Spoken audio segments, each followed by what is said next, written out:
এই ধরনের হয়ে গেছে এই হুম। সচেতনতাটা। একটা আপনার বিষয় কি? যে সে যেটা বলছে তরুণদের সম্পর্কে, হ্যাঁ, আমিও সেটা পোষণ করি। কিন্তু এই তরুণদেরও কিন্তু একসময় আরো গৌরবোজ্জ্বল ভূমিকা ছিল।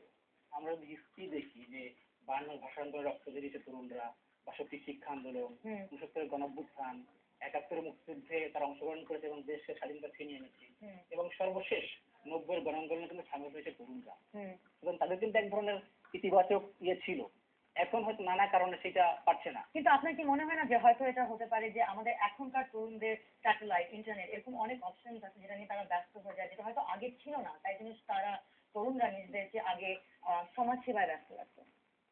এটা কি একটা অপশন হয়ে দাঁড়াতে পারে না? এখনো হতে পারে, এখন এই মাধ্যমগুলো ব্যবহার করে সমাজ সেবার কাজটা করা যেতে পারে। এটা কোনো ক্রমেই অপোজিট বা কাউন্টার হিসেবে আসছে না আমাদের সামনে, সহায়ক হতে পারে এটা। শারমিন, আপনি কি মনে করেন? হ্যাঁ, আমি আমিও ওনার সাথে এই ব্যাপারটায় কিছুটা একমত যে আমাদের টেকনোলজির সাথে মিলেই চলতে হবে। তো সেটাকে কাজে লাগিয়ে আগে যেভাবে হয়েছে সেখান থেকে তো আমাদের এগিয়ে যেতেই হবে।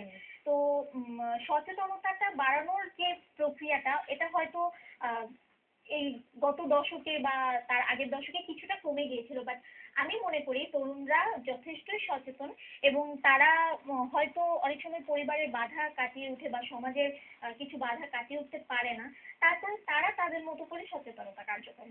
আমাদেরকে এখানেই শেষ করতে হবে। Thank you Sharmin and Asad for joining us on the show tonight, and thank you Shobhan for hosting tonight's debate with you. সময় হয়ে গেছে রিঙ্কুর পৃথিবীতে কি ঘটছে তা জানার। এখন আমরা জানবো রিঙ্কু পিঙ্কির সাথে চা খেতে গিয়ে কি দক্ষতা দিয়ে মুগ্ধ করতে পারে কিনা। Let us find out what